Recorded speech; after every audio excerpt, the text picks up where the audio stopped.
Assalamualaikum warahmatullahi wabarakatuh. Halo, perkenalkan nama saya Faliza Motrianda dengan NIM 2001614.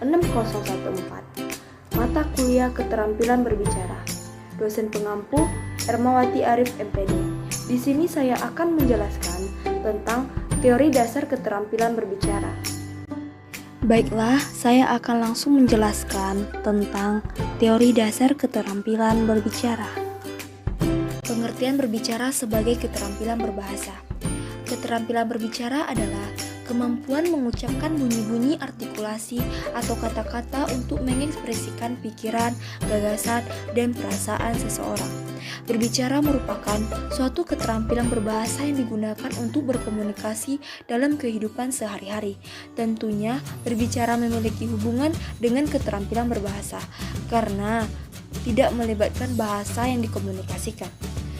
Beberapa menurut para ahli menyatakan pendapatnya tentang pengertian berbicara.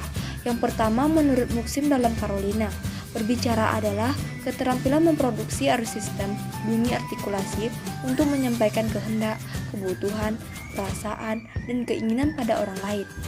Yang kedua, menurut Rusdiarti, hubungan komunikasi antara pengirim dan penerima dibangun berdasarkan penyusunan kode atau simbol bahasa oleh pengirim dan pembongkaran kode atau simbol bahasa oleh penerima. Tujuan berbicara. Tujuan berbicara dibedakan menjadi dua bagian, yaitu secara khusus dan secara umum.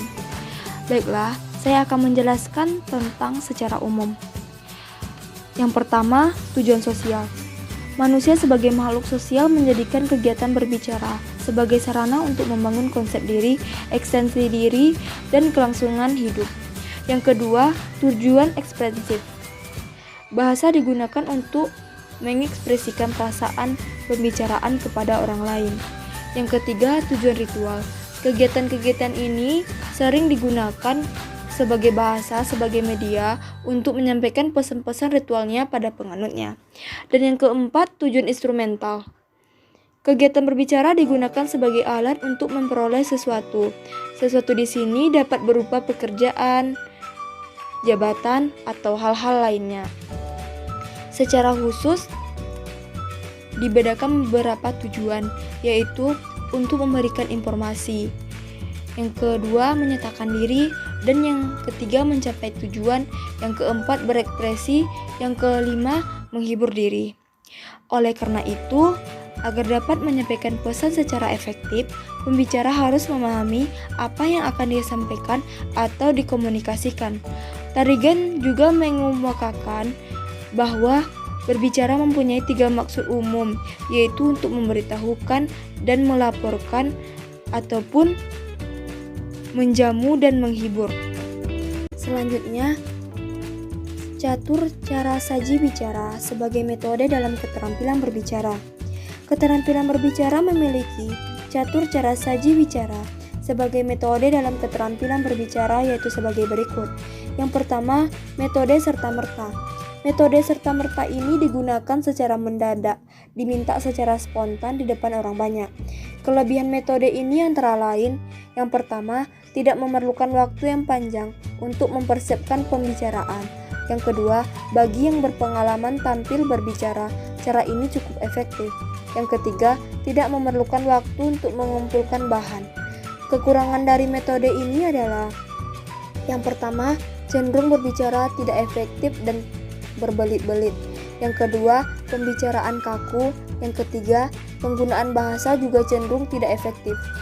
Yang kedua, metode menghafal. Metode menghafal adalah satu cara yang digunakan untuk pembicara menyampaikan pikiran dan perasaannya di depan orang banyak dengan bantuan daya ingat yang kekayaan materi yang dimiliki. Kelebihan metode ini adalah: yang pertama, sistematis dan teratur. Yang kedua, tidak berbelit-belit. Yang ketiga, lengkap. Kelemahan metode ini adalah sering menjemukan. Yang kedua, cenderung berbicara cepat-cepat.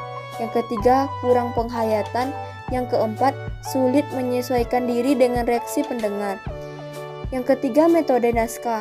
Metode ini jarang sekali dipergunakan, kecuali pada saat-saat penting. Kelebihan metode ini antara lain: yang pertama, Naskah membantu si pembicara.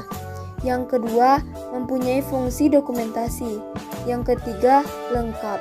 Sedangkan kelemahannya yaitu yang pertama agak kaku, yang kedua tidak menarik, yang ketiga sulit memberi tekanan.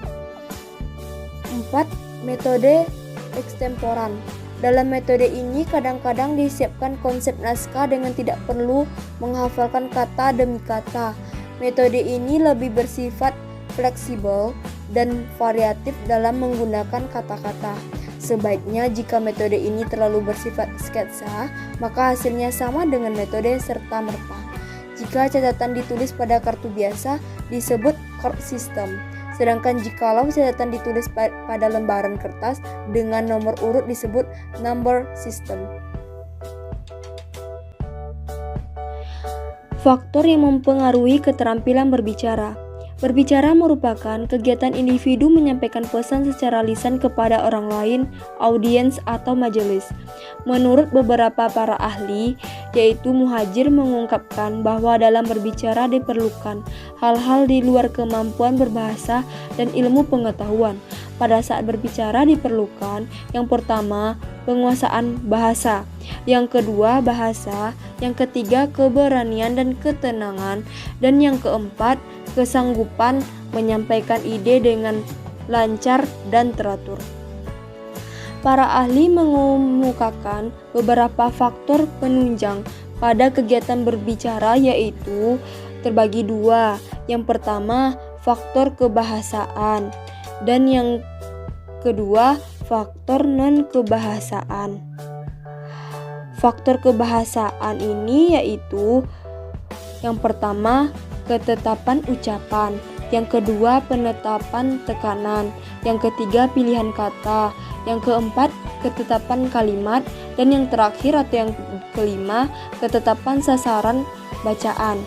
Faktor non-kebahasaan, yang pertama, sikap yang wajar, yang kedua, tenang, yang ketiga, tidak kaku, yang keempat, pandangan ke lawan wajar, yang kelima, kenyaringan suara, yang keenam, kelancaran, dan yang ketujuh atau yang terakhir, relevan dengan topik. Jadi, faktor-faktor yang mempengaruhi kegiatan berbicara adalah faktor kebahasaan atau linguistik dan non-kebahasaan atau non-linguistik. Selanjutnya, jenis-jenis berbicara sebagai keterampilan berbahasa. Ada 5 landasan tumpu yang digunakan dalam mengklasifikasikan berbicara, yaitu sebagai berikut. Yang pertama, berdasarkan situasi pembicara. Berdasarkan situasi pembicara, berbicara dibedakan menjadi dua, yaitu bicara formal atau bertukar pengalaman, percakapan, penyampaian berita, pengumuman, bertelepon, dan memberi petunjuk. Adapun berbicara formal, yaitu contohnya ceramah, wawancara, debat, diskusi, dan bercerita dalam situasi formal. Yang kedua, berdasarkan tujuan pembicara. Tujuan pembicara antara lain, yang pertama berbicara untuk menghibur, yang kedua berbicara untuk menginformasikan, yang ketiga berbicara untuk menstimuli, yang keempat berbicara untuk meyakinkan, dan yang kelima berbicara untuk menggerakkan. Yang ketiga berdasarkan jumlah pendengar. Antara lain, yang pertama berbicara antar pribadi, yang kedua berbicara dalam kelompok kecil, dan yang ketiga berbicara dalam kelompok besar, yang keempat berdasarkan peristiwa khusus pembicaraan, dan yang kelima situasi presentasi. Berdasarkan metode penyampaian berita, yang pertama metode mendadak atau impromptu, yang kedua metode tanda persiapan, ekstemporan, yang ketiga metode membaca naskah, dan yang keempat atau yang terakhir metode menghafal. Itulah jenis-jenis berbicara sebagai keterampilan berbahasa. Sebelum saya menutup hasil penjelasan saya akan menyimpulkan teori dasar keterampilan berbahasa.